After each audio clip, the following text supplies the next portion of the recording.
Good afternoon. My name is John Kaiman. I'm the North Hempstead Town Supervisor. We're here today to talk about something that is emerging as a major issue in government and community. It's one of the green issues that folks like myself and others in government are trying to address. We're talking about pharmaceuticals. Several months ago, I received a letter from Jack Russo, one of the commissioners from the Roslyn Water District, indicating that the water district commissioners in Roslyn had a concern about pharmaceuticals going into the water. At the same time, I've been hearing from other commissioners in various water districts, others involved in the environmental movement, raising concerns about pharmaceuticals in our water system. In addition to that, there are concerns about pharmaceuticals, just narcotics left in people's medicine chests. And the question arises, what do we do when we have some type of drug, narcotic, pharmaceutical in our medicine chest and we no longer need it? So often people get some type of medication and don't finish it for whatever reason. I know myself, whenever I need medication, I take it for the first 2 days and then I never take it again, and so I leave whatever it is in my medicine chest and just assume that it's going to go away somehow or it'll get resolved. And yet, years later, people find some type of medication and sometimes even very powerful medications in their medicine chest. Some people flush them down the toilet. A lot of people are told to flush pharmaceuticals down the toilet. And what we're coming to understand is that that's not the way to handle pharmaceuticals. We are not supposed to flush them down the toilet. We are not supposed to put them in a place where people can get to them. We are supposed to incinerate them. How does one incinerate pharmaceuticals? Not everybody has access to an incinerator down the street. And so what's emerging is a recognition by state and local government that there needs to be a more consistent answer, a more consistent response. There is now a regulation requiring that all pharmacies post a informational document, or post a flyer, post a board, something like this, that will give people the necessary information. And so pharmacies everywhere are supposed to have this particular poster is supposed to be presented in every single pharmacy. Most pharmacists aren't yet aware of it. It's a new law, it's a new regulation, and as people become better acquainted with it, they'll learn more about what to do. We are here in a local pharmacy in Hempstead, right down the street from Town Hall.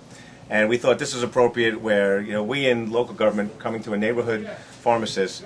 This pharmacy is owned by Kevin Oscar, and we have the pharmacist, Louis Lease, standing behind us. Folks such as Louis are now aware, of course, that this has to be displayed. It doesn't have to be displayed quite this big, by the way. One of the things we're doing is we've blown it up.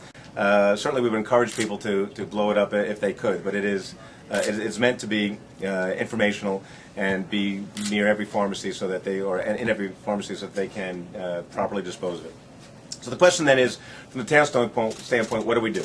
What do we do with pharmaceuticals? How do we work as a community to properly dispose of pharmaceuticals, narcotics, drugs that we have in our possession? We partnered with Nassau County, and we could not have done the program that we're about to launch without Nassau County. We have Dr. Maria Carney here. She is the Nassau County Health Commissioner, and we thank Dr. Carney for being here with us and working with us from the very beginning, helping us understand how we deal with this. Can you get to move over a little bit? How we deal with it. Step up if you can. How do we deal with this problem? Partnering with Nassau County was critical. We also had to partner with Nassau County Police Department, and we congratulate and thank County Executive Tom Swazi for making the police available to us.